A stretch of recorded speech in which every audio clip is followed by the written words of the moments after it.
Hello dear friends, Happy Life, chapter 179.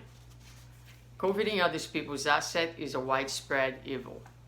Slowly people grow dissatisfied, coveting what does not belong to them or what they do not really need.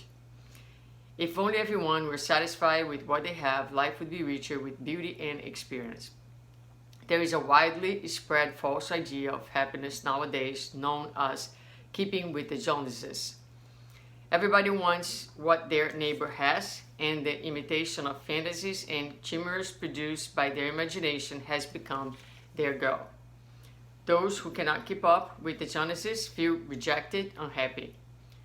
Don't covet anything anybody has. Seek self-realization and enjoy peace. Today's lesson is very incredibly appropriate for the times that we live in. And as I read this, I recognize this problem within myself. Not to an extreme, thankfully, not to the point of feeling necessarily dissatisfied with my life. Far from that. But, going back to Joanna, people grow dissatisfied. So it's not like that I am dissatisfied, but I can recognize some moments where I feel like a shade of dissatisfaction, so to speak.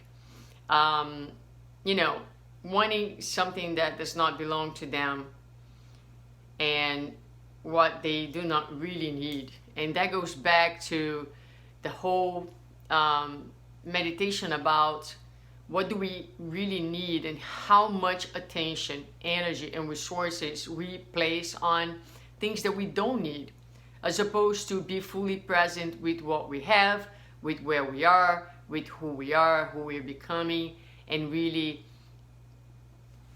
concentrating our energy and our experience on that, because you don't have to have everything in the world to be happy or satisfied. Satisfaction comes from within, as Joanna is going to say at the end. And this is an incredible little exercise. Sometimes people ask, how do I prepare to die? By the way you live. And so kind of, setting yourself for this exercise of what is really necessary. Where should I put my heart? Where should I put my resources, my time, my energy? Right? As opposed to chasing what others have, believing that that's an endless chase. Endless. Because we're never going to have everything that someone else has, because there's always somebody else who's going to have something else, right?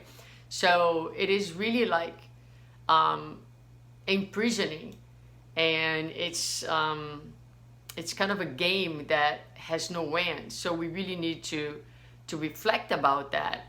And the less needs we have, the richer we become. And the richer, as Joanna says, our life becomes, because it becomes about our experience in the present moment. So like she says here, sometimes this can be up to a point where the imitation of fantasies and chimeras produced by their imagination has become their goal. So it becomes one's goal, just like always looking outwards and seeking to have what others have. Those who cannot keep up with the Joneses feel rejected, unhappy. So her final recommendation is for us to seek self-realization and enjoy peace.